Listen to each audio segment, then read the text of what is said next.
Hello everyone, আসসালামু আলাইকুম। কেমন আছো তোমরা সবাই? নিশ্চয়ই ভালো আছো, তাই না? আজকে কিন্তু অনেক রাত্রেবেলা বের হয়ে গিয়েছি তোমাদের জন্য ছোট্ট একটা ভিডিও করব বলে।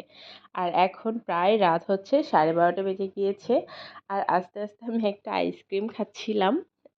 এরপরে হচ্ছে এই তো আমরা আজকে কোথায় যাচ্ছি বলো তো? আজকে আমরা যাচ্ছি হচ্ছে 12 নম্বর সেক্টরের ময়লার মোড়ে।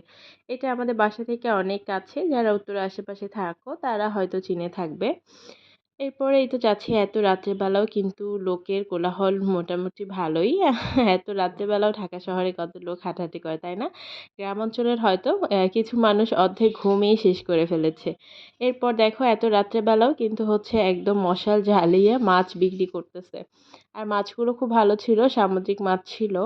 অনেক অনেক সেলও হচ্ছিল, আমি থাকা অবস্থায় দেখলাম অনেকে কিনছে, বাট আমি কিনিনি। বাট একটু দেখলাম, ভালো লাগলো এই আর কি। এরপরে হচ্ছে এত রাত্রেবেলা আসলে মানে এভাবে মাছ পাওয়া যাবে এটাও হচ্ছে খুব মানে লাকের ব্যাপার। তারপর এখানে হচ্ছে অনেক হচ্ছে দোকানপাটও ছিল মোটামুটি রাতের বেলা হিসাবে। এরপর জাফি পাপা আর তার চাচু একটু হচ্ছে চা খেয়ে নিচ্ছিল, তারা যেহেতু শ্যুট শেষ করে এসেছে। আর এত রাতের বেলা হচ্ছে বের হওয়ার রিজন একটাই, ওর পাপা শ্যুট ছিল, আমাকে কল করার কারণে আমরা ছেলে নেমে যাই।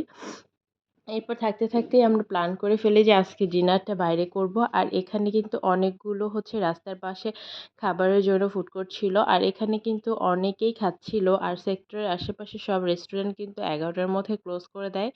তাই রাস্তার পাশে যে এই ধরনের খাবারের দোকানগুলো থাকে এগুলো কিন্তু সারা রাত্রের জন্যই, সারা রাত্রে বলে ভুল হবে, মোটামুটি 1টা 1:30 পর্যন্ত ওপেন থাকে। দ্যাটস ওয়াই হচ্ছে অনেকেই হচ্ছে এখান থেকে খাবার খেয়ে ফেলে।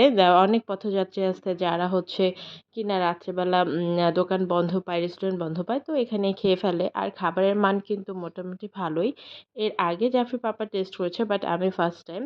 আর এখানে ছিল হাঁসের মাংস, রুটি, তারপরে কাঁকড়া ছিল, মুরগির ভুনা ছিল।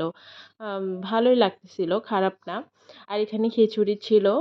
আর এখানের খিচুড়িটা কি বলবো, এই যে দেখতে পাচ্ছ খিচুড়ি প্লেটে, এটা মাত্র 60 টাকায় পাওয়া যাচ্ছিল। আর এখানে কিছু পেঁয়াজের ভর্তা আর চিকেন ছিল প্রায় 2-3 পিস। আর এই তো এখানে হাঁসের মাংস, রুটি, কাঁকড়া এগুলো আমরা আজকে নিলাম, একটু টেস্ট করি দেখি কেমন লাগে। এরপর এখানেই তো খাচ্ছিলাম। এরপর ভাবতেছিলাম এত রাত্রেবেলা বের হয়ে তারপর হচ্ছে আমরা বাইরে খাবো, এটা কিরকম হয়ে গেল, তাই না?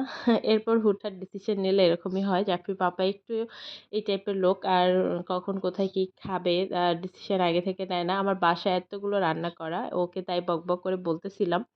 আর এই যে আমার পিচ্চিটা দেখো এত রাত্রেবেলা কত সুন্দর হচ্ছে হাঁটতেছে। ও কিন্তু নিজে হচ্ছে ঘুরতে পছন্দ করে। ইভেন ওকে নিয়ে আমরা বের হতে পারি না এই জন্যই যে ওর পাপার সময় হয়ে ওঠে না। আর আজকে এত রাত্রে দেখো ওকে নিয়ে বের হয়েছি। আর ও কত হাসি খুশি, তাই না?